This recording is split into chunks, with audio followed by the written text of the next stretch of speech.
Comenzamos hoy, día 1 de diciembre, el 10º mes de 2022.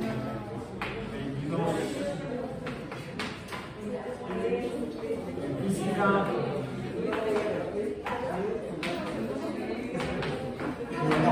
a ver, acabo de decir algo, acabo de mencionar algo. ¿Están de acuerdo o no? No, porque es el mes 12, ¿no? ¿El doble mes? ¿Dijo décimo? Sí, dije décimo. Sí, es el primer día de este mes. Ayer fue el último día del mes anterior, que fue. Y antes de este fue. Y antes de este fue.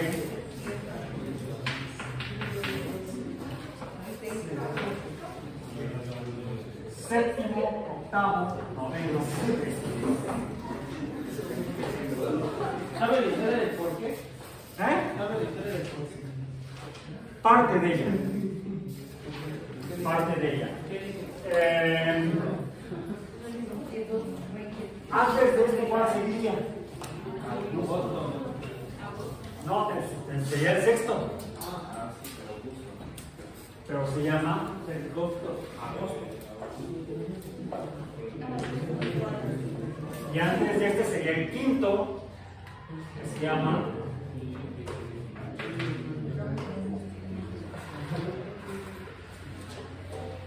¿por qué se llama Julio? Obedece a partir de aquí, con estos nombres, obedece a que por orden de Julio se estableció este calendario en el Imperio Romano. Se conocía como el calendario juliano, que iniciaba el año juliano, iniciaba en la primavera. ¿En qué mes ocurre la primavera? En marzo.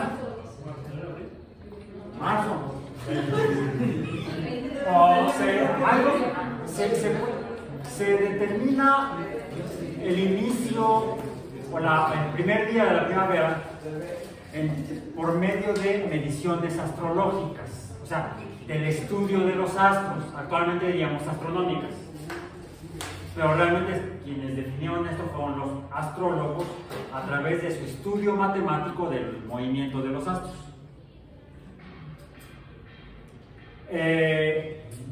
Principalmente astrólogos o estudiosos de los astros en Eurasia, o sea, esa gran masa de tierra sobre el planeta Tierra, ese continente que geográficamente, desde un punto de vista más bien político, los identificamos como Europa y Asia, como dos continentes, no como uno, pero como una masa continua de tierra limitada por mares. Comenzaría en la península ibérica y terminaría en la península de Kamchatka. De oeste a este, iniciaría en Siberia y la península nórdica, en la parte norte, y hacia el sur estaría limitado por el mar Mediterráneo y por el Océano Índico. Esa sería la masa de Eurasia. Todavía después del Índico también, ¿no? O sea, todavía está el... Bueno, sí, hacia el este limitaría, lo que pasa es que la parte más oriental de ese continente se ubica realmente en la península de Kamchatka, que si te pasas al agua te encuentras en el Océano Pacífico. ¿Sí? Entonces sí, efectivamente hacia el este sería el Océano Pacífico, hacia el oeste sería el Océano Atlántico, hacia el sur el Océano Índico y el mar Mediterráneo había un pedacito, un puente de tierra en el centro sur hacia el oriente, hacia el occidente, que sería entre la península arábiga y el noreste del continente africano, lo que sería el estrecho de Sinaí. Una parte estrecha, un pequeño corredor de tierra entre el mar Mediterráneo y el Mar Rojo. ¿Sí? Todavía me acuerdo de mi geografía. Aunque si les mencionaba los países que estudié yo, no son los que estudiaron ustedes. Me tocó Yugoslavia y me tocó la Unión Soviética. A ustedes ya les tocó la Federación Rusa y un montón de países ahí en los Balcanes, en Europa. Entonces, pero el punto es que en la parte precisamente cercana a ese estrecho de unión entre el continente africano y el continente euroasiático fue donde se desarrollaron las sociedades mesopotámicas, la más antigua la asiria, la menos antigua fueron los asirios, luego los babilonios y luego ya se me olvidaron, bueno, los que siguieron. Fueron las primeras sociedades que hicieron registros de observaciones astrológicas, registros escritos y numéricos de observaciones y mediciones de los astros. Hay evidencia arqueológica en otras regiones del mundo que sugieren que en esas otras regiones del mundo las sociedades que ahí habitaban también observaban los cielos y también los estudiaron, pero no sabemos hasta qué detalle, porque no encontramos restos de escritura de ellos. Por ejemplo, en el norte del... ¿Mandé? Bueno, en el caso de este continente, de esta parte del subcontinente, en este subcontinente, el continente americano, que va desde el océano Ártico hasta el océano Antártico, ¿sí? Ya también se reconoce el océano Antártico, si no lo estudié en la primaria, no existía. ¿Sí? Es hasta una zona biogeográfica, por eso se reconoce como océano Antártico. Desde la Patagonia hasta Alaska, pues llegaron luego los europeos hace como 500 años e hicieron desmadre y medio. Dentro de ese desmadre que hicieron fue que lo que quedaba de la escritura, de documentos de la escritura prehispánica, por cuestiones ideológicas y religiosas los destruyeron. Se rescataron por retomarlos por interés de algunos religiosos con ideas filosóficas, ¿sí? Que les pidieron a nativos de estas tierras que volvieran a escribir lo que sus amigos habían destruido, ¿sí? Por eso lo que conocemos como códices datan de los inicios de las colonias europeas en América, porque son escritos no prehispánicos, son escritos post-hispánicos, a solicitud de los españoles principalmente. ¿Sí? Esos documentos finalmente por eso terminaron en Europa. La mayoría de los códices están en Europa, que fueron escritos incluso en pieles de animales, bla, bla, bla, no en papel, y que era el material que sabían usar los nativos de este continente, los nativos americanos. Entonces, cuestión histórica. Por cierto, hay muy pocas referencias a observaciones astrológicas. Hay algunas menciones de Marte. Entonces, sabemos por eso y por la decodificación finalmente de la escritura maya, que quedó en las paredes y en estructuras arquitectónicas. Eso fue lo que quedó realmente como escritos originales de los mayas en particular. Un tanto también de los mexicas y otros pueblos dejaban escrito en paredes. A veces hacerle al grafitero puede ser útil. Serían los grafitis antiguos, prehispánicos. Se ha reconstruido la historia prehispánica, pero no por documentos formales, ¿sí? No como las tablillas de arcilla de la zona de Mesopotamia, no como los papiros de la zona del Mediterráneo, que no solamente son egipcios. Hay papiros de origen árabe, papiros de origen fenicio, etc. Entonces, pero por ejemplo, sí hay menciones de observaciones de los planetas por parte de los mayas. Y también les dan características teísticas. También vieron a los planetas como dioses. Entonces, parece que fue una interpretación bastante común, generalizada en las sociedades antiguas, interpretar a los astros como dioses.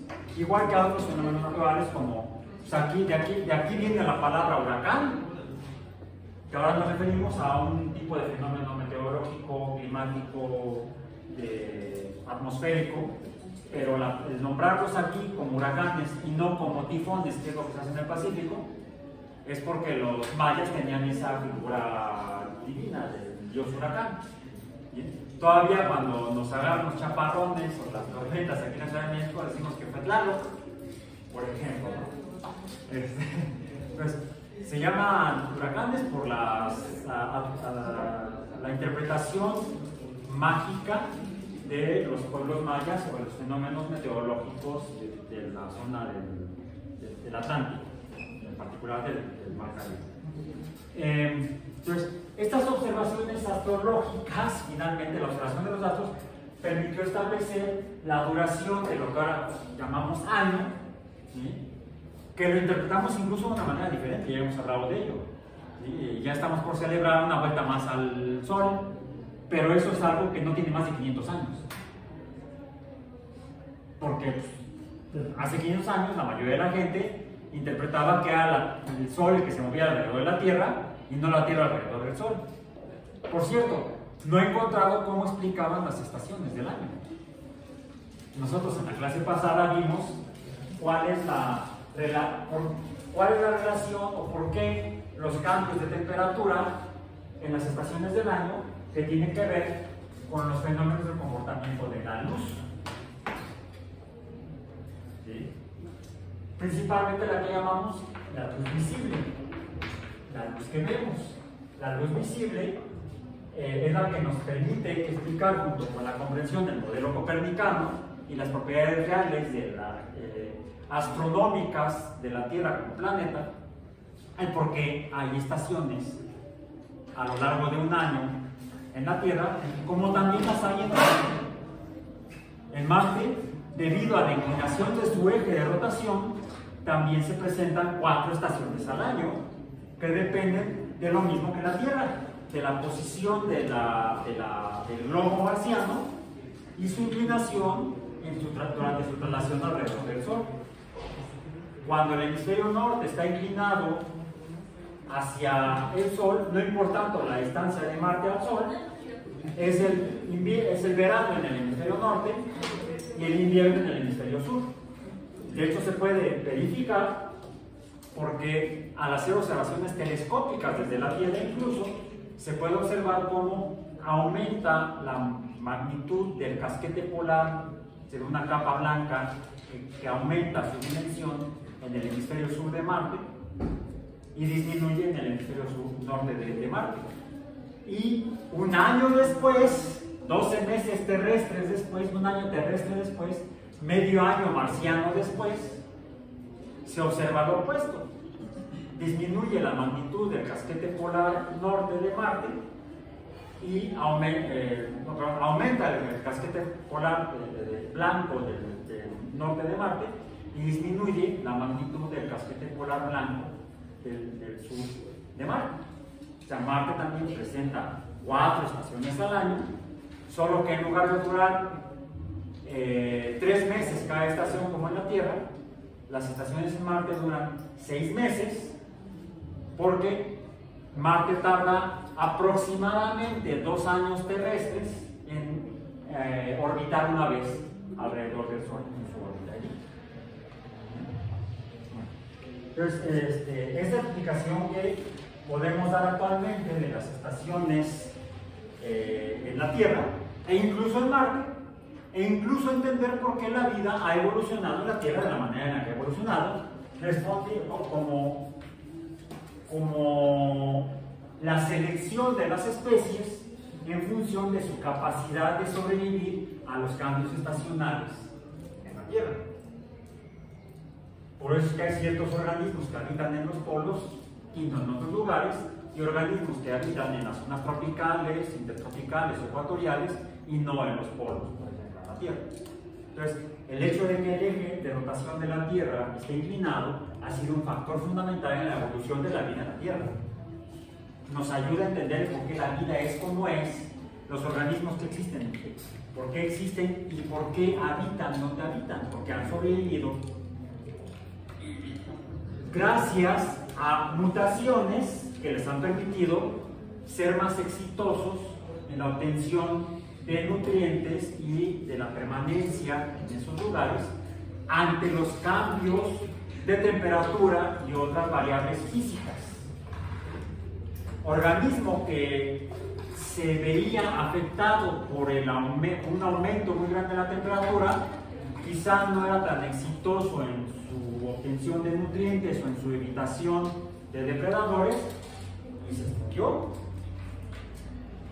Organismo que podía responder de mejor manera ante esos aumentos en la temperatura o incluso serle una ventaja para poder obtener nutrientes, sobrevivió. Y lo mismo sería cuando las temperaturas disminuían de manera extrema, a valores extremadamente bajos de temperatura. Y hablábamos de los organismos homeotermos y poikilotermos, los que regulan su temperatura, como nosotros, debido al comportamiento de nuestras mitocondrias, que nos permiten sobrevivir aún a muy bajas temperaturas. Mantener una temperatura más o menos constante de 36,5-37 grados Celsius. No somos como las lagartijas. ¿Qué pasa con un reptil si la temperatura baja a menos 10 grados Celsius o a menos 20 grados Celsius? Hasta ahí llegó. Si no es capaz de sobrevivir su metabolismo, sus reacciones bioquímicas a esa disminución de temperaturas, bajan. La velocidad de las reacciones químicas depende de la temperatura, hasta cierto límite máximo, hasta que empieza a ebullir el agua o hasta que se empiezan a desnaturalizar las proteínas. Luego vamos a ver por qué. Depende de la temperatura eso.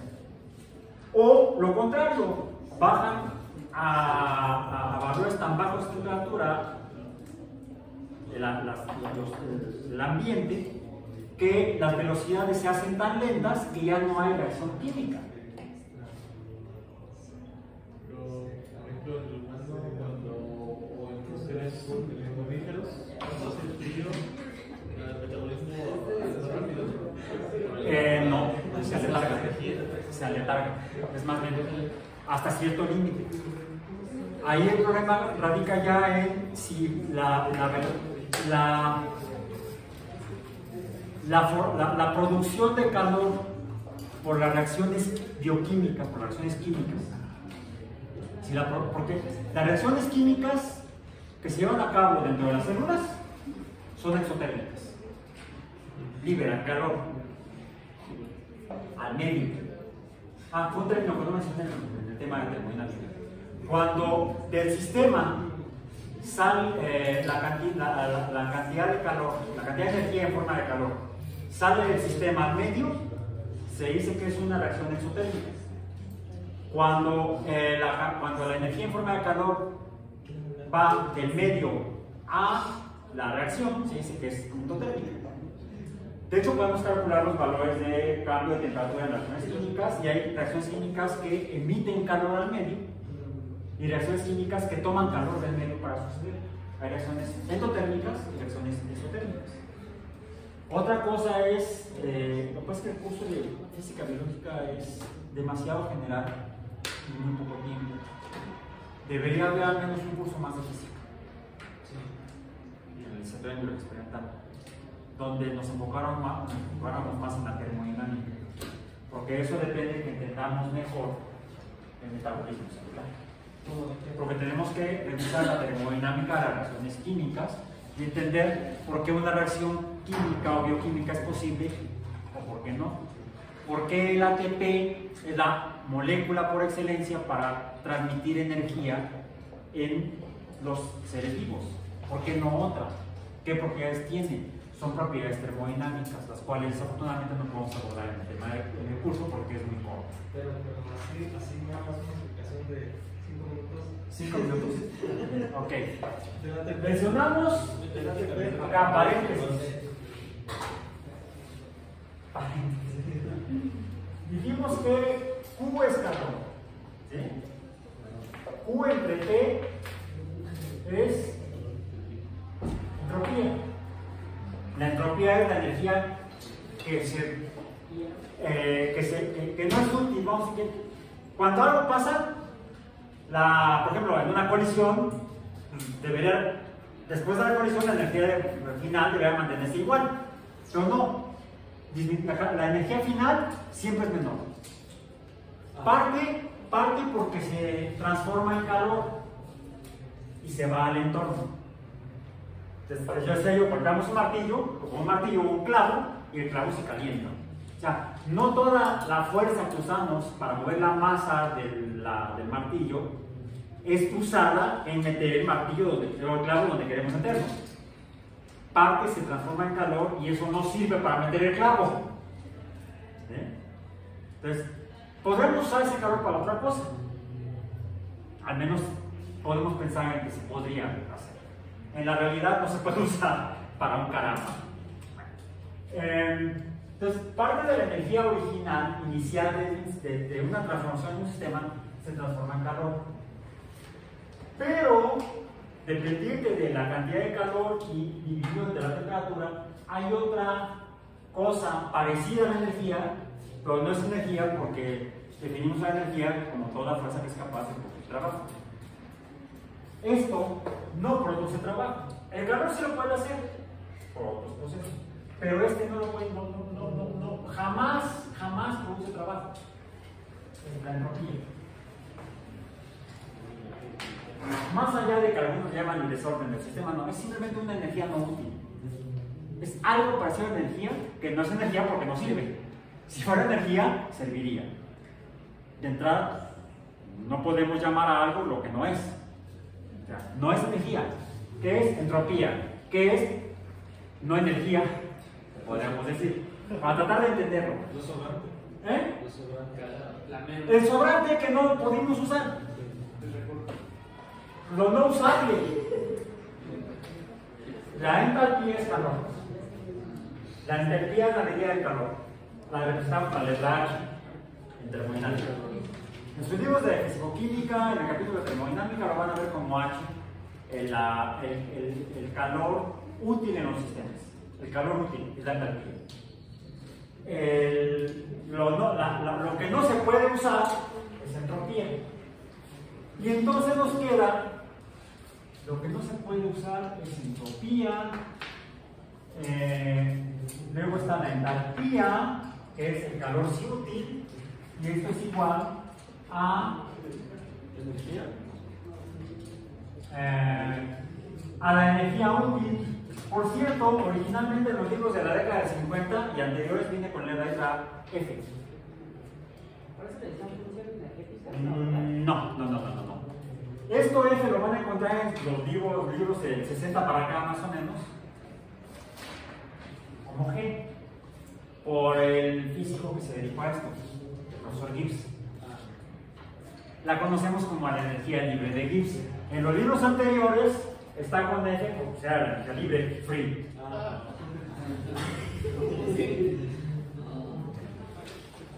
Por eso me gusta estudiar la historia de la ciencia, me ayuda a entender mucho más las cosas que solamente memorizarlas. O sea, la energía libre de Gibbs es toda la energía. La energía libre de Gibbs es la energía útil. Pero aquí no está sumando entropía. No, entonces está propuesto matemáticamente. La energía total es igual a la energía útil más la entropía más la entalpía. Esa sería la energía total. Esto es calor, esto es lo que sirve, eso no sirve. Bien. Cada una de estas tres cantidades nos informa cómo va a cambiar algo, e incluso si puede o no cambiar. ¿Qué tan fácil cambia o qué tan difícil? El calor. Esto es calor. Y nos dice si la transformación emite calor, produce calor o lo toma. Y entonces tenemos dos posibilidades. Si emite calor, es exotérmico. Si toma calor, es endotérmico. Endotérmico. ¿Para adentro o para afuera? ¿Ok?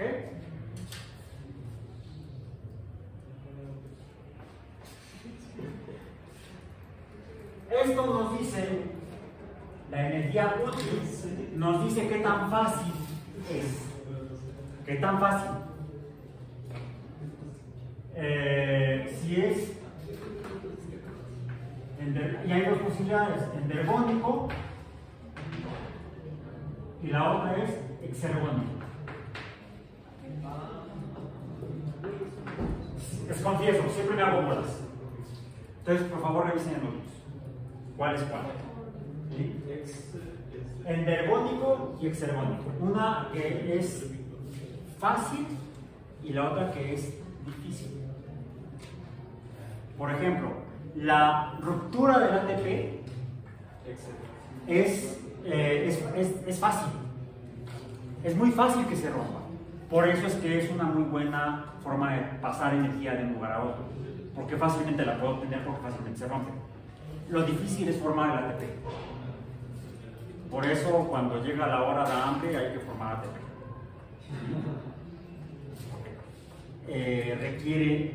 Hay que meterle energía al sistema. Y eso nos dice si es espontáneo, no, si es reversible o si es irreversible.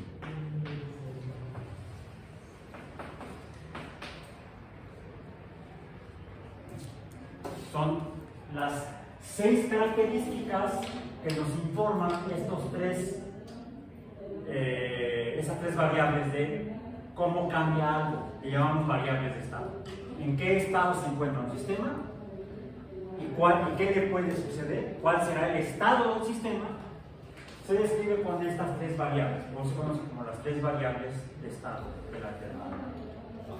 Se cierran variables. Es que necesitaría darle una repasada para poder extenderme y no decir burradas. ¿Sí? Mi intención esta tarde a ayudarles un poco a que aprendan más, no fastidiarles la vida, porque les cuenten mentiras o porque salgan peor hechos de bolas que como entraron. Sí, mi intención central es que salgan con muchas preguntas. Es lo curioso, mientras más sabes, más preguntas tienes y por lo tanto menos sabes. Yo soy un gran ignorante. Hay muchas cosas que sé que no sé, pero no me quedo con eso. Cuando tengo tiempo trato de averiguar. No siempre que tengo todo el tiempo que yo quisiera. Antes de que se nos acabe esa variable del tiempo para el día de hoy, regresemos a la luz, a las propiedades de la luz. Ok, decíamos que de la cantidad de luz que llega y del ángulo de incidencia depende, por ejemplo, la cantidad de calor para que un sistema biológico pueda sobrevivir y reproducirse y entonces permanecer, o de plano se extingue, punto, caput, adiós. Y si acaso quedaste en el registro fósil, siguiente foto. Porque ahora reconocemos que el registro fósil es súper incompleto. De todas las especies que existieron en el pasado conocemos, no sabemos cuántas, pero son muchas menos de las que realmente han existido. Porque el proceso de fosilización es un proceso químicamente difícil. Física y químicamente difícil. Casi andamos dependiendo de la suerte, la diosa fortuna. Y solamente tenemos fósiles de ciertos lugares, ¿no? Porque también depende mucho del lugar en donde vivían, ¿no? Sí, pues si las condiciones ambientales daban se prestaban a que se dieran reacciones químicas. Finalmente la fosilización es una reacción química o una serie de reacciones químicas que dependen de las condiciones físicas ambientales, pues son más factibles en ciertos lugares y no en otros. Donde haya una gran actividad metabólica que rápidamente descompone los tejidos biológicos, pues es difícil que algo sobreviva, bueno, dure el tiempo suficiente para mineralizarse, o al menos dejar una huella estable. Porque otro problema que tenemos es que la Tierra, al ser un planeta geológicamente vivo, pues las huellas las borran. Tanto por la erosión aérea y líquida, como por la tectónica de placas que todo lo mueve. Y luego pues no encontramos las cosas. ¿Me recuerda donde digo? ¿Dónde estaba lo que yo dejé aquí? Es problema cuando uno no vive. Pero bueno, uno no gusta vivir solo. A veces, y no lo digo porque sean mis hijos o mi esposa las que mueven las cosas, a veces son los gatos. Que cuando te das cuenta ya andan ahí con el juguete de los gatos. Mirá, que se encantan. No los puedo dejar encima de la mesa porque paz, andan por allá volando. Entonces yo luego me desquito y ahí va el juguete para acá. Sigue la lucecita así. Y el pobre gato hace. Yo pensé que querías que seguir la lucecita. No, sí,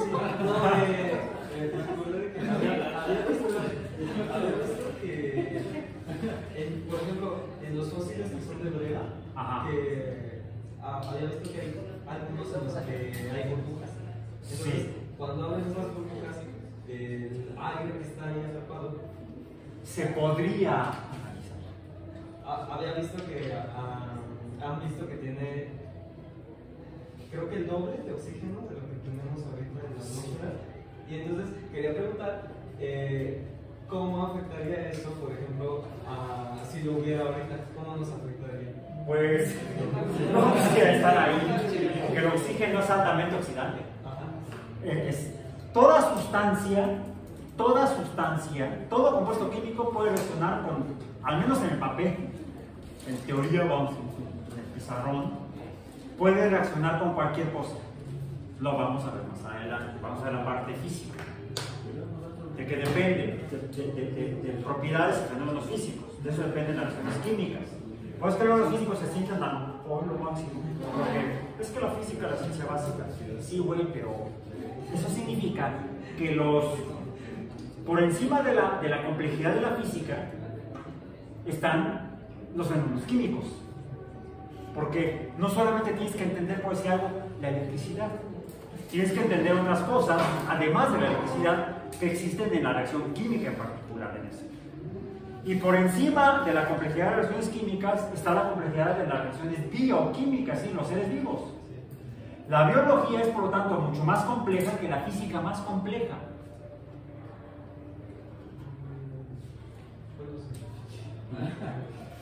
Y sí, tengo muy buenos amigos físicos, otros me odian.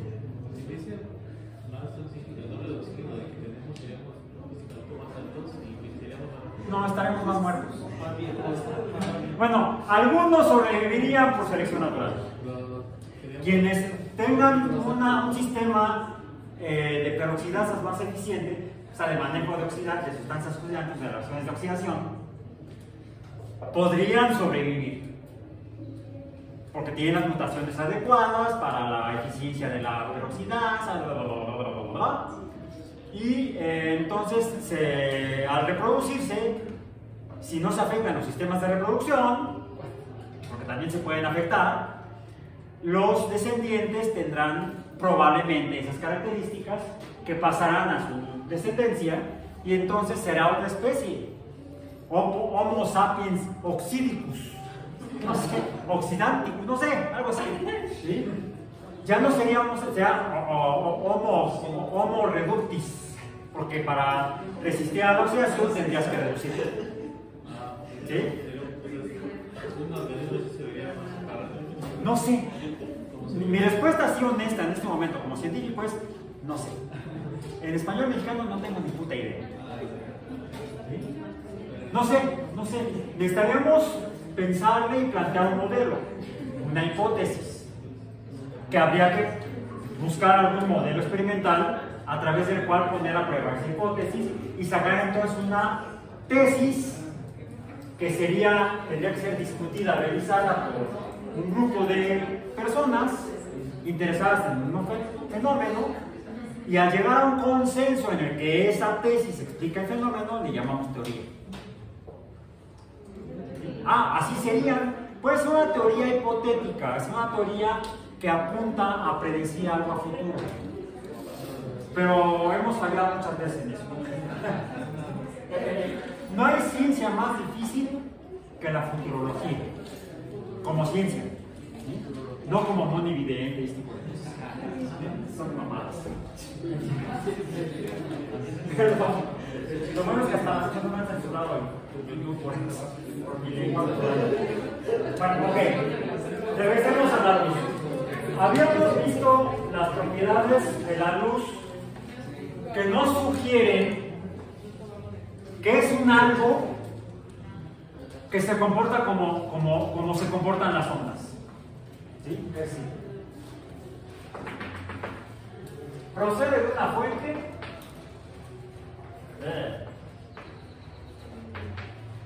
se propaga de forma radial. También las ondas de sonido se propagan de forma radial. ¿Sí? Rebotan, presentan reflexión. Ya hemos hablado de qué depende la reflexión, del ángulo de incidencia, pero no toda la onda se refleja, no toda la luz se refleja. Ya dijimos que en el caso de la luz blanca usamos el concepto de albedo, el concepto de albedo, o la cantidad albedo, el concepto cuantitativo de albedo. El albedo es la cantidad de luz reflejada, que va de 0 a la unidad. Se refleja todo 1, no se refleja nada 0. Intermedio, todo lo demás. ¿Bien? Entonces tenemos la reflexión. Lo que no se absorbe, lo que no se refleja, se absorbe. Entonces tenemos, antes me comí una. Pues la luz sale de la fuente, ¿sí?, de manera radial, pero porque es emitida. Entonces primero sería la emisión. Luego sería el concepto radial o radiación. Luego sería la reflexión. Luego dijimos la absorción. ¿Sí? Ayer vimos que depende de la cantidad de materia. 1. La distancia que recorre la luz. Lo mismo sucede con las ondas. ¿Sí? Si ponemos nada más un cubrebocas, sí oímos menos la voz de la persona que tiene cubrebocas. Me comentaba una comadre que de repente su hija llegó así, ahogándose. Traía 4 N1 puestos más un quirúrgico. No, iba a morir por hipoxia, iba a morir ahogada o intoxicada con su propio CO2. ¿Pero de COVID? No, eso seguramente no. Entonces, pero no solamente eso, sino que mientras más cubrebocas te pongas, menos pasa el sonido. ¿Sí? Hay mayor absorción de las ondas acústicas, mientras mayor sea la longitud a través de la cual tiene que transmitirse el sonido y la onda sonora. Lo mismo vimos que pasa con la luz. La absorción depende de la cantidad de materia y la distancia que tiene que recorrer la luz. Pero también depende de una propiedad específica de cada forma de materia que la adjudicamos a una constante que mencioné, que es el coeficiente de absorción. Algunos lo llaman el coeficiente de absortividad, para que suene más emocionante. ¿Sí? Lo mismo pasa con la materia, depende de qué tan elástica o inelástica sea para transmitir la onda mecánica. Finalmente es un fenómeno de conservación de movimiento a nivel de sonido, a nivel de ondas acústicas. Entonces, la absorción ya sabemos de qué depende. Que es opuesta a la emisión o transmisión. Y dijimos que son recíprocas, son inversas. ¿Sí? Lo que no se transmite se absorbe, lo que no se absorbe se transmite. Luego vimos que, por supuesto, mientras más materia haya en un espacio tridimensional, masa en unidad de volumen es densidad. Y eso también afecta la transmisión de las ondas acústicas y de la luz. O sea, la luz sigue pareciendo una onda porque se refracta. Además de que pasa a través de la materia y se absorbe, pues se desvía por pasar de un medio de una densidad a un medio de otra densidad. Por eso cuando metemos la cuchara, donde no nos llaman, es decir, metemos la cuchara adentro del vaso o del recipiente con el líquido, vemos como que se quiebra, como que se dobla. ¿Sí? Y de hecho por eso funcionan los anteojos, los lentes más bien. Ajá. Entonces, esas son características de la luz como... A ver, todas estas, por cierto, son características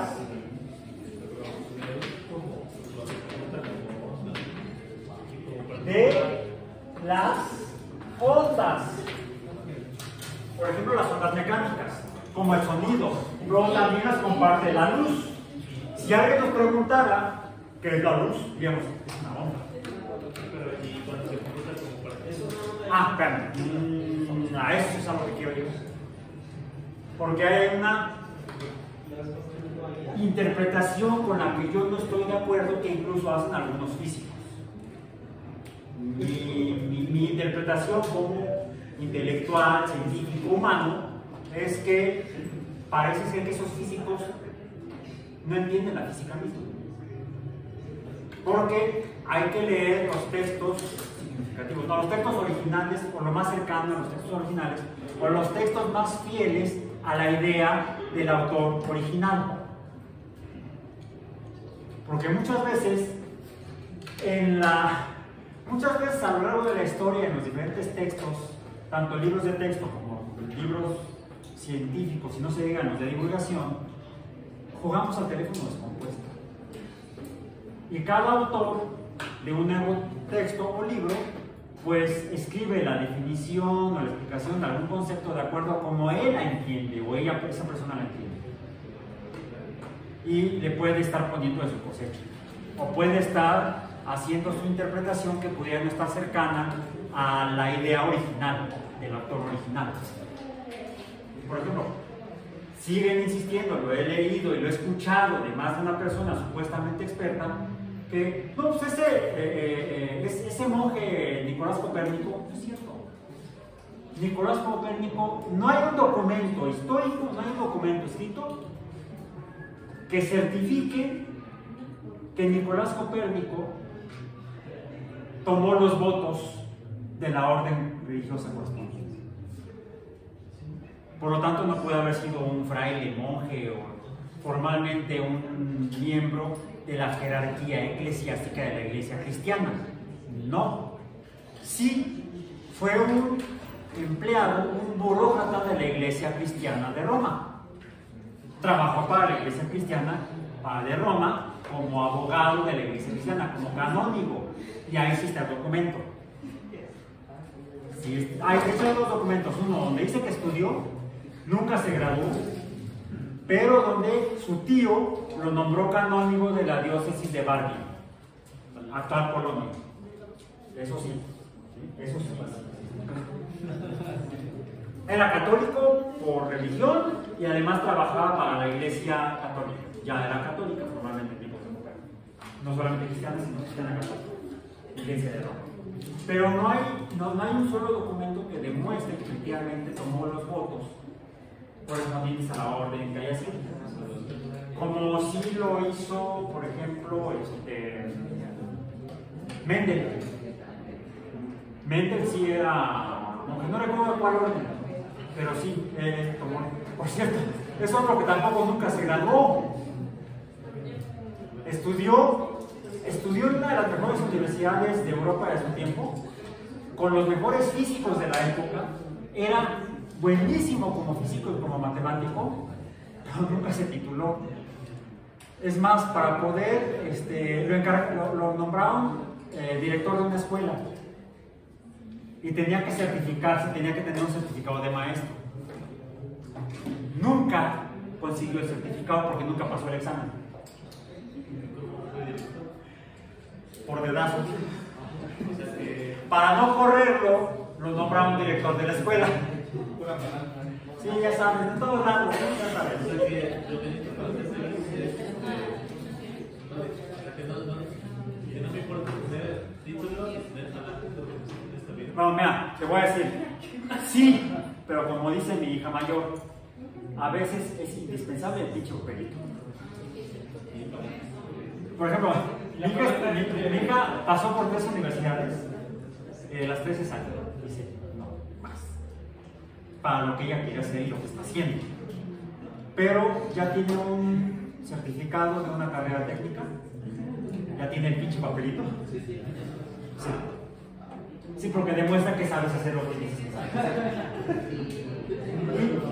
Bueno, que no lo quieras usar es asunto tuyo. ¿Sí? Te permite conseguir cierto tipo de trabajo porque es el papel que te da la autoridad educativa de medio, que es la sed de que esa persona al menos estudió. Y debería saberlo. Si mi hija, además de que tiene el papel, lo ha trabajado. Y también ha estudiado en la Universidad de YouTube. Hay un montón de videos mejores que la mejor clase de universidad. También hay mucha discriminación y mucho prejuicio académico sobre los contenidos en Internet en general. Cuando hay contenidos en Internet,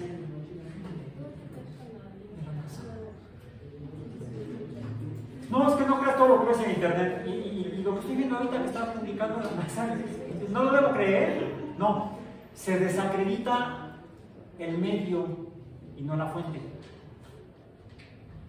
Cuando en lo que se debe confiar es en la fuente, no en el medio. Digo, creo que hay libros de Moni Vidente, ¿no? Por favor. La veracidad está en el autor, no en el medio.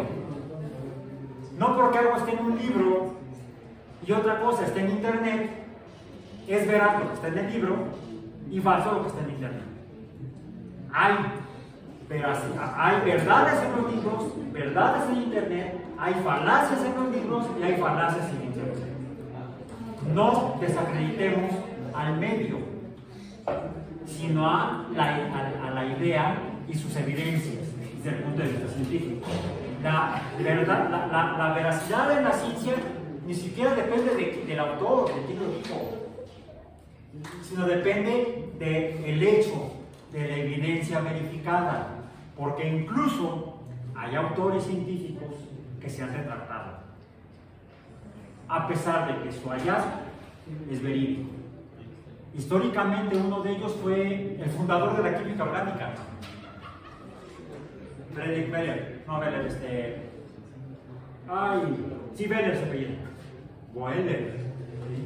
Wöhler fue el primero en sintetizar artificialmente la urea y después renegó de su hallazgo.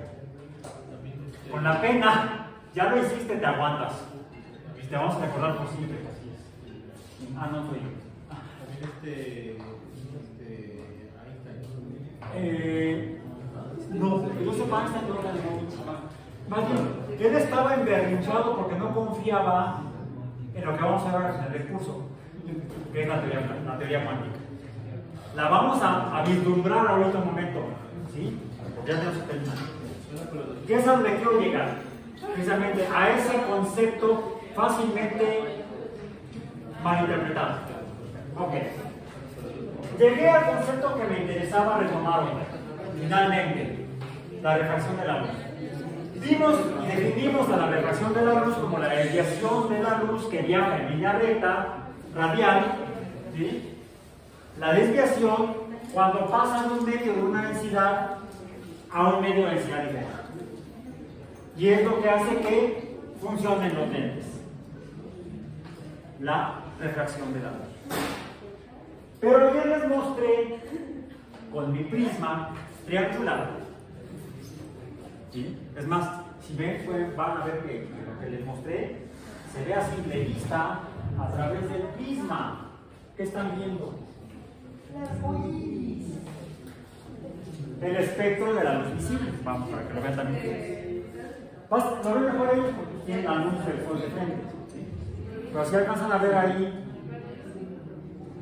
que cuando la luz blanca pasa del aire al vidrio y otra vez sale al aire,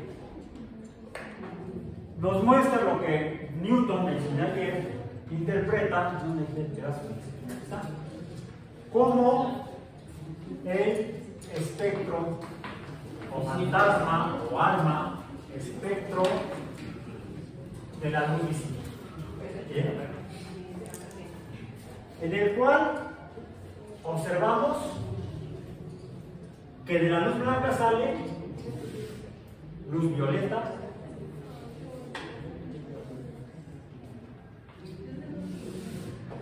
luz azul,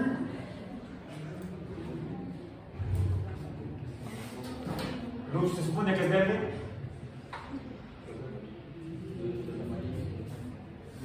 amarilla, se ve más amarilla que esta,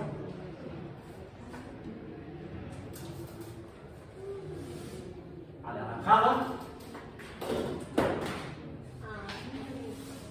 y roja. Bien.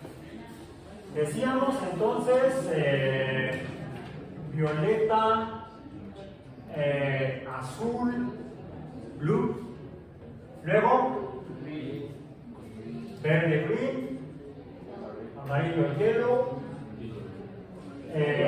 anaranjado, orange y rojo, red. Mugior o rainbow. Este es el espectro de 6 colores de la luz visible que se entiende incluso matemáticamente mejor al ser un número que es divisible entre 2 y entre 3. Entre todos nos representa 3 colores primarios y 3 secundarios. Entre 3 nos da que hay 2 grupos de colores, los primarios y los secundarios. Y que son además, vimos en el que el arte se conoce como el círculo cromático, estos mismos colores: rojo, anaranjado, amarillo, verde, azul y violeta. Y traten de escribirlo con las letras en inglés mencionándolas en español. Hay que practicarlo. Tengo varios funciones. Ya me sale. Lo que uno dice, amarillo y pone la A. Hay por ahí un ejercicio muy bueno donde están las palabras de los colores escritas en diferentes colores. Pero el color no corresponde, el color donde está escrito no corresponde al color.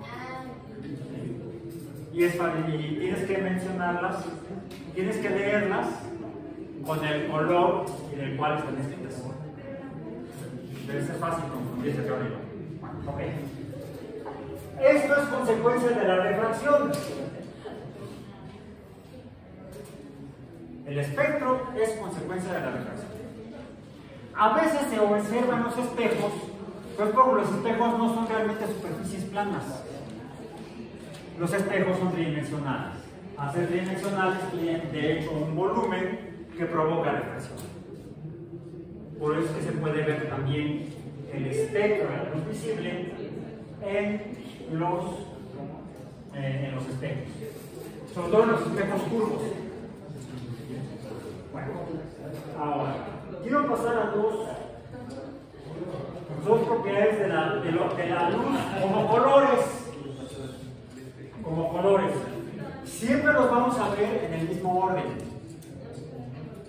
Si tenemos un haz de luz blanca, siempre los vamos a ver en el mismo orden.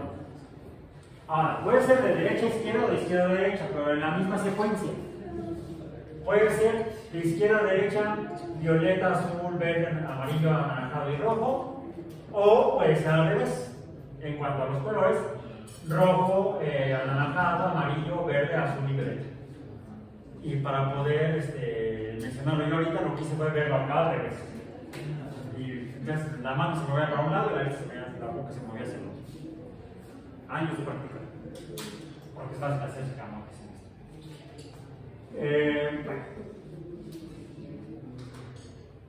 Siempre lo vamos a ver en el mismo orden. Lo que puede suceder es que no siempre veamos todos. Depende de la fuente de luz. Y eso nos da luz sobre la naturaleza de la materia. ¿Por qué no esas dos fluorescencias? ¿Mande? ¿Por qué hay esas dos fluorescencias con la luz? Ah, es que estás hablando de otros los físicos que no pueden revisar el curso, pero los voy a mencionar. Que son complementarios a estas propiedades, que no representan eso, el sonido, o el sonido como ondas, pero sí representa la luz. Son los fenómenos conocidos como fluorescencia y fosforescencia. Estos dos fenómenos dependen de cómo la luz blanca en su conjunto, porque el final de la luz blanca no existe, es una ilusión. El blanco no existe entonces como color, es una ilusión. Consecuencia de la combinación de estos colores, ya ayer mencioné, no, esta combinación.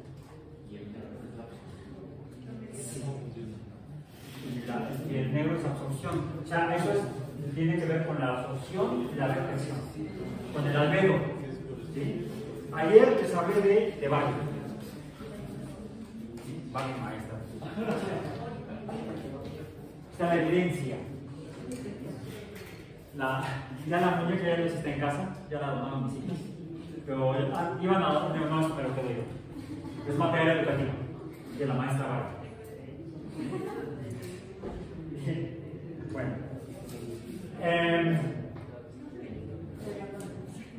¿por qué esta mica es roja? ¿Por qué esta mica es azul, verde, aqua? Está en la frontera entre el azul y el verde. Pero esta sí es roja. Si yo hago pasar un haz de luz blanca o blanquecina, ahí está.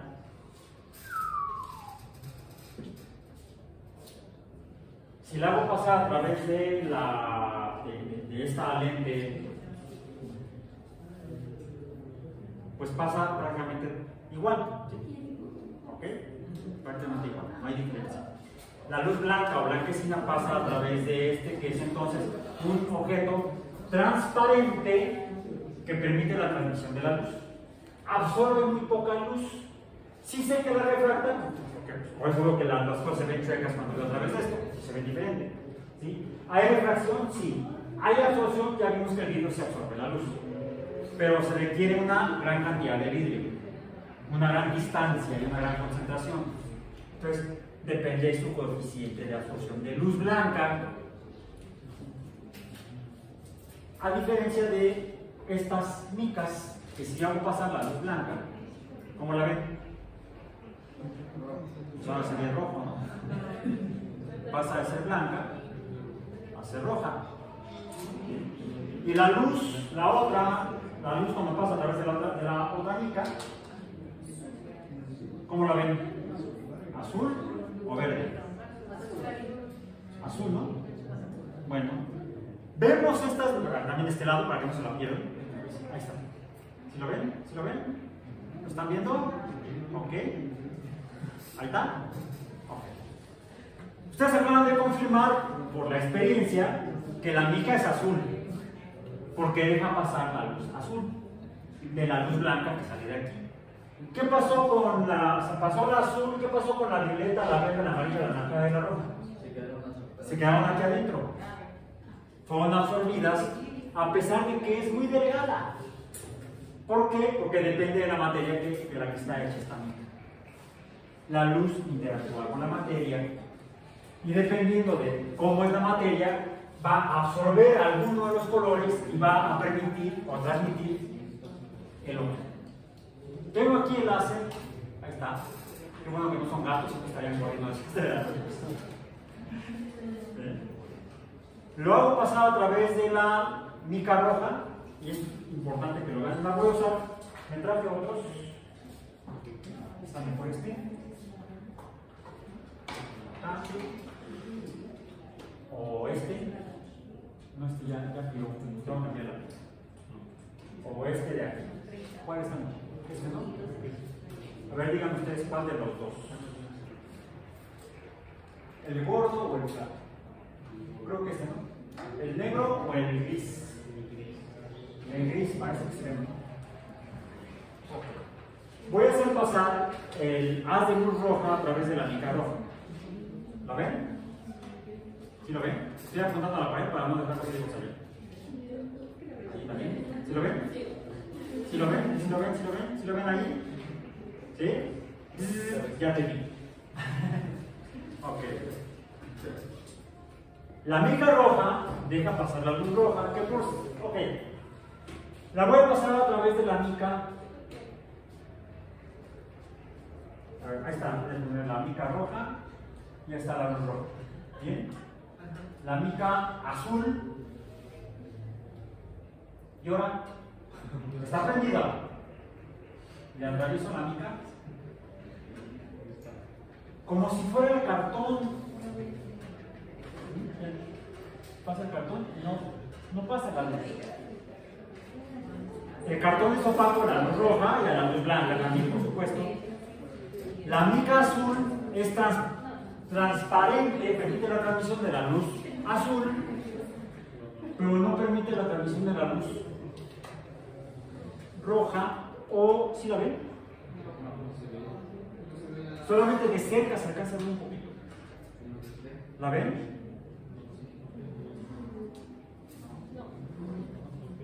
Si yo se las pongo así, si ven ahí el puntito rojo, y vean, parte se refleja y la mayor parte es absorbida por esta delgadísima mica azul, porque la materia de la que está hecha absorbe la luz roja,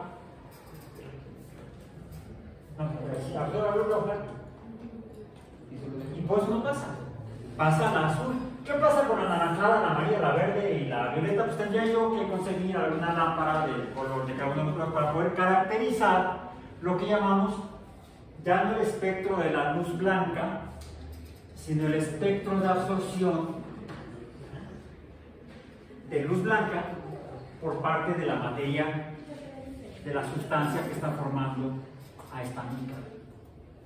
Entonces, cada sustancia del universo, entonces, tiene un espectro de absorción de luz al menos blanca. Diferentes sustancias tendrán diferentes características que les permitirán absorber unos colores de luz y reflejar otros. El pizarrón es verde porque le llega la luz blanca y refleja la luz verde por lo que se le puso encima a la madera de la que está hecho el pizarrón.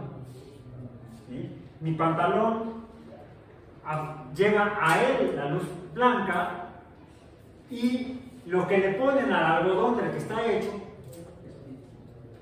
le da la propiedad de reflejar la luz azul y absorber en mayor medida a todos los demás colores de luz. Absorbe la luz violeta, absorbe la luz verde, la amarilla, la anaranjada y la roja. Las plantas, ¿por qué son verdes? Porque reflejan la luz verde. ¿Sí? ¿Qué pasa con los diferentes colores de luz cuando llegan a las plantas? Pues que deben absorber el violeta, el azul, el amarillo, el anaranjado y el rojo.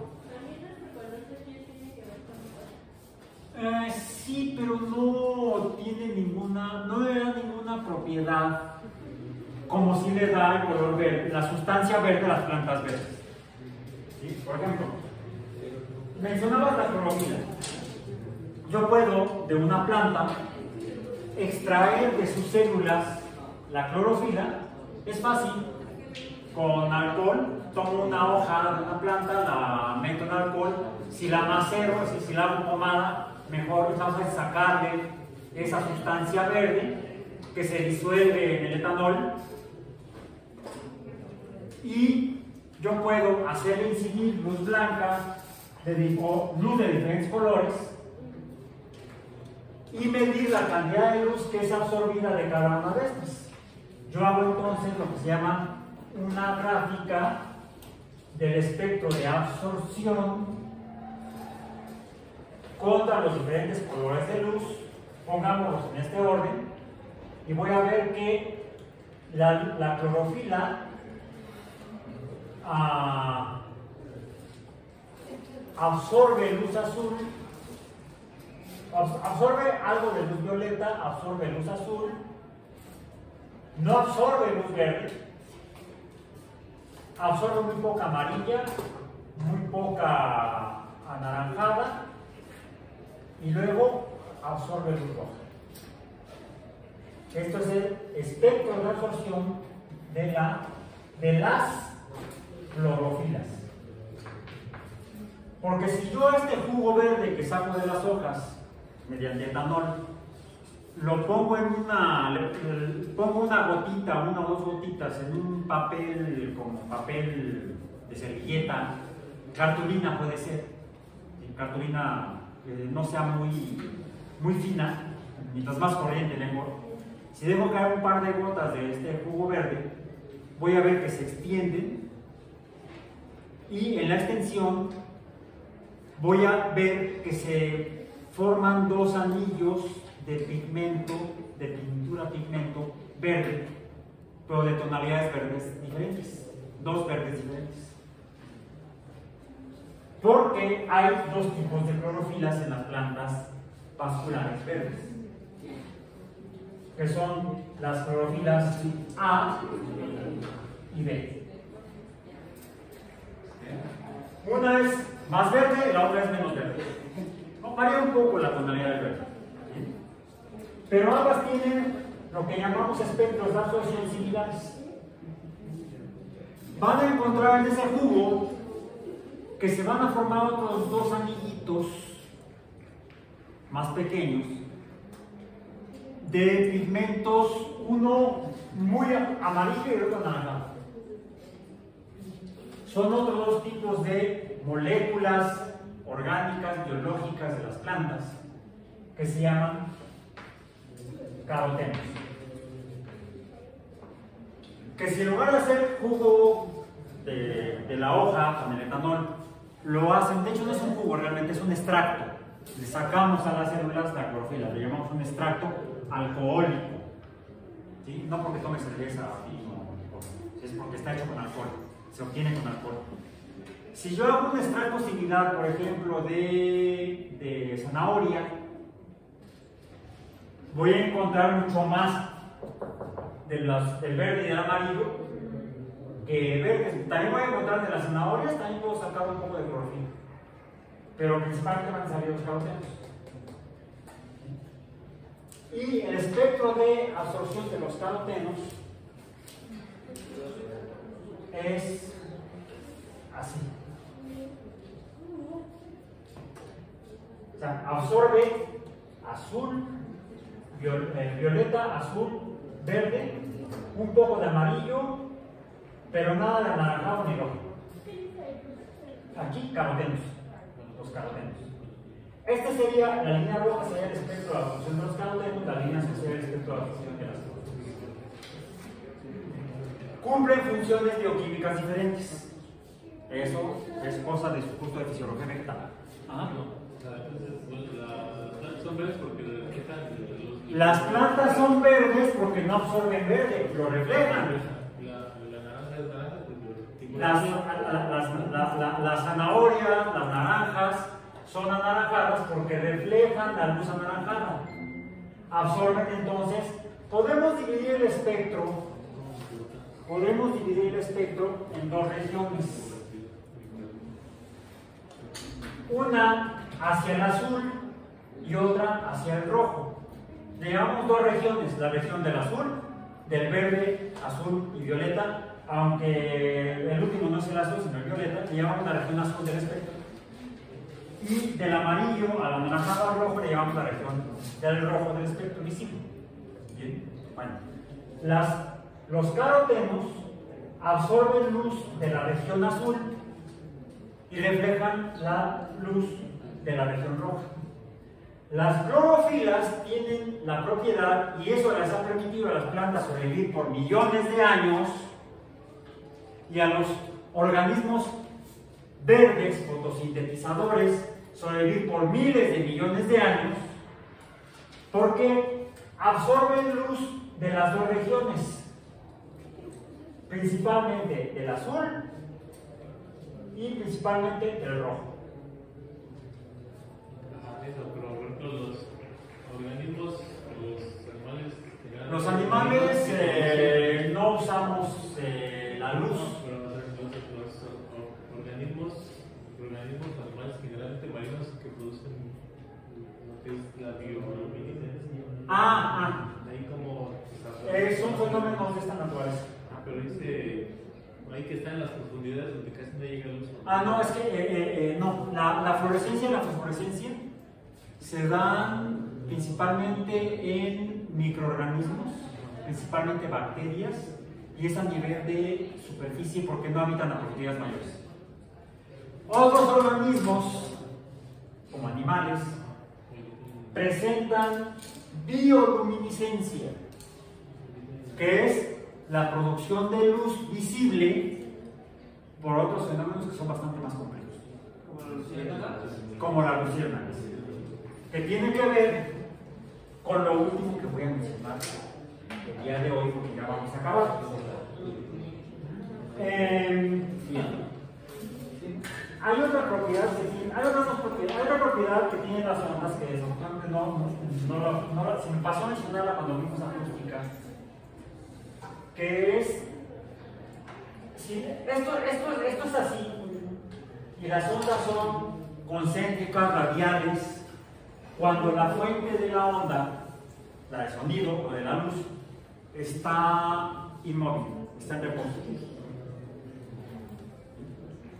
Pero si la fuente de la onda está en movimiento, dependiendo de la velocidad en la cual se propagan las ondas, se transmiten, por la cual se mueven, por la velocidad de colisión en el caso de la acústica, y la velocidad de la luz, si la entendemos como onda, provoca entonces que si las ondas se propagan a cierta velocidad, si yo me muevo, pues puede estar emitiendo sonido y las ondas se van a ir, que yo esté produciendo, se van a ir propagando también de manera radial, enfrente de mí, atrás de mí y a los lados. Pero si mi velocidad de movimiento del objeto fuente se acerca a la velocidad con la que se están propagando las ondas, pues las voy a ir alcanzando. Así de descubrir que el universo se expande, ¿no? Ya me ganaste. Espérame. Finalmente, eso vendría mucho, pero si lo vamos a mencionar ahorita. Y el fenómeno lo hemos escuchado. Esto que sucede cuando una fuente de sonido va a una velocidad tal que se acerca el objeto a las ondas mecánicas que están enfrente de él y se alejan de las que quedan detrás de él. Entonces, las ondas de atrás, si un objeto que produce ondas, vamos a ponerlos aquí, en reposo las produce en forma concéntrica. El movimiento puede ser hacia adelante, hacia un lado, vamos a decir hacia un lado, y entonces las ondas se van a ir consintiendo enfrente del objeto y se van a ir alargando detrás del movimiento del objeto en movimiento. Ya identificamos, lo vimos y lo mencionamos, que en el caso de las ondas acústicas, el tono o la nota depende de la distancia, periodo o longitud de las ondas. Las ondas o la frecuencia. Las ondas que están muy estrechas tienen tono agudo y las de acá son bravers, ¿sí? Tal vez han ustedes podido escuchar cuando un vehículo puede ser que traiga una sirena, pero las sirenas que hacen ¿sí? La sirena aún en reposo está emitiendo sonidos en tonos diferentes y eso no ayuda. A veces sucede cuando estamos parados, sobre todo en la carretera, en la recta, o si han ido a las carreras de automóviles que se hacen en el autódromo, sobre todo, y estamos en la recta larga, ¿sí? A la mitad, uno escucha el motor del auto funcionando y se oye en un tono agudo, y después de que pasa enfrente de nosotros y se aleja, cambia de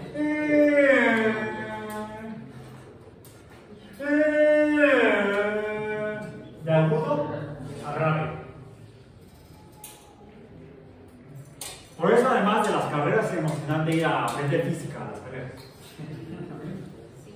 Por este fenómeno.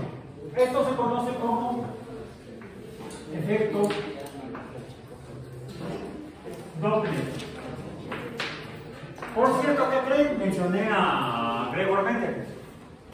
Gregor Mendel fue alumno de Doppler.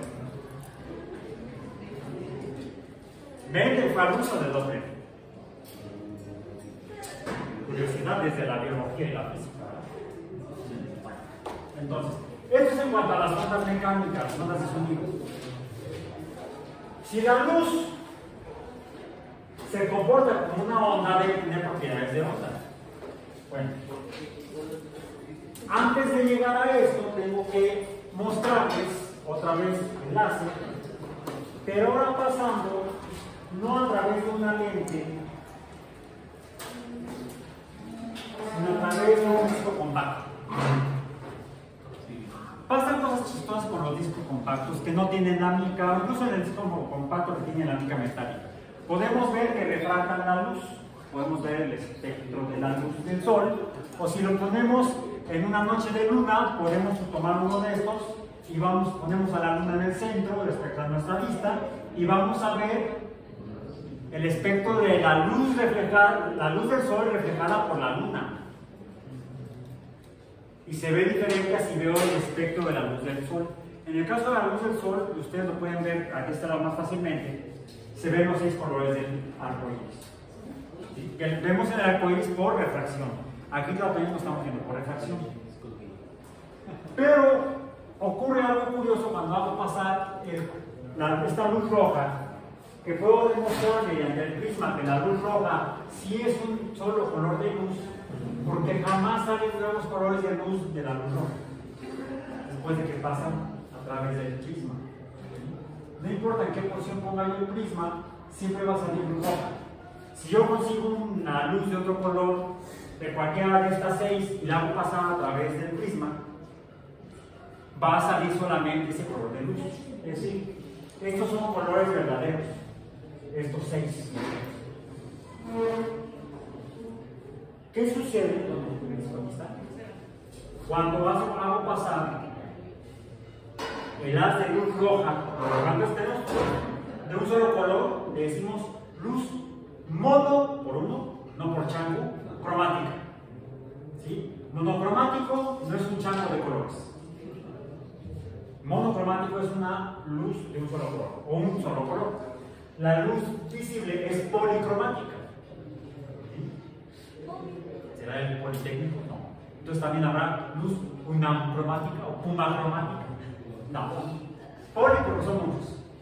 Son 6. Hexacromática.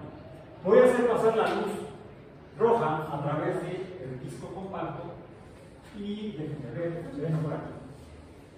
¡Ay, apenas se ve! Ahí están, aquí abajo. ¿Qué ven? Salen 3 rayos de luz. Voy a poner este lado para que lo vean ustedes. Ahí están. 3 rayos de luz. ¿Ya lo vieron? Hay uno que está ahí abajo, el principal que está en medio y otro a la derecha. ¿Ya lo vieron?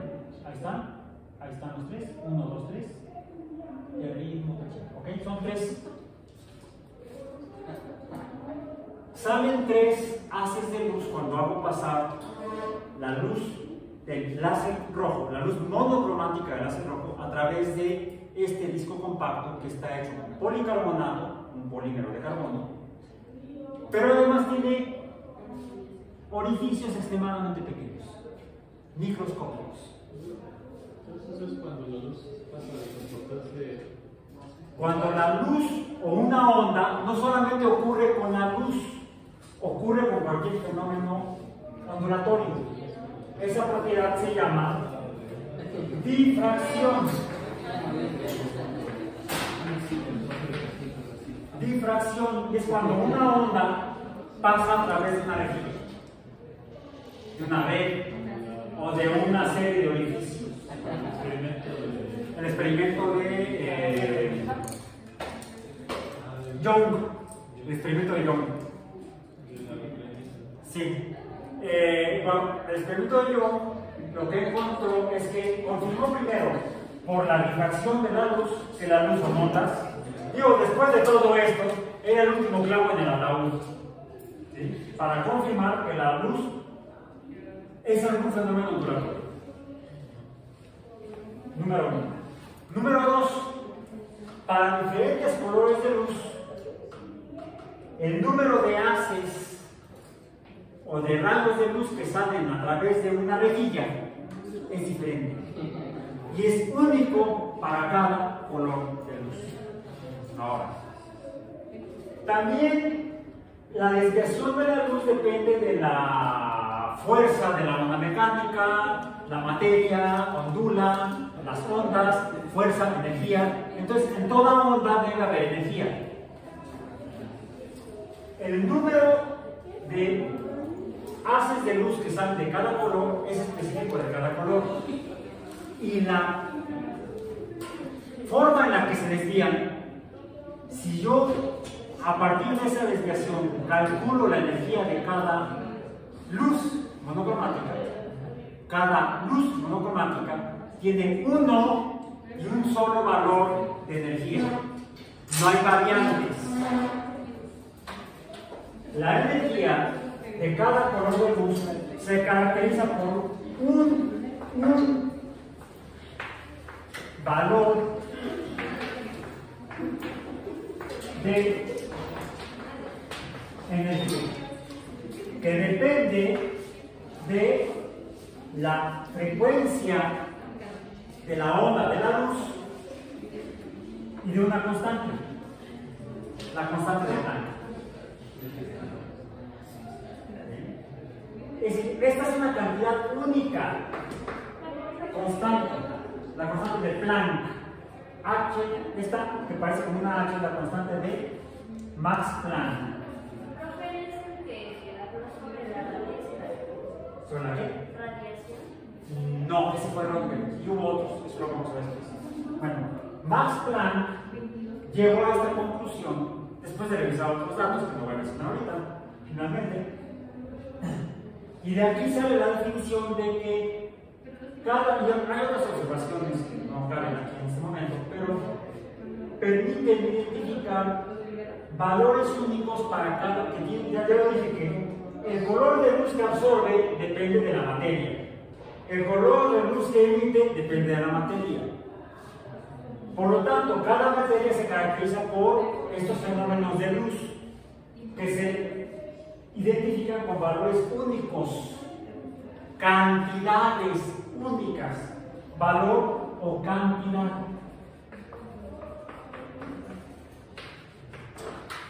A esta cantidad única es a lo que Planck llama cuánto por cantidad o quantum en latín. De aquí viene la explicación cuántica de la luz. La luz tiene características de onda, pero tiene características cuantificables o cuánticas. A eso se refiere lo que es un quantum, no una partícula como pelotita. No es que la luz tiene una propiedad dual, es tanto onda como partícula. partícula. No, güey, no. Quantum se refiere a una cantidad específica de energía para cada parte de la materia que emite luz. Pero eso lo veremos más adelante. Por hoy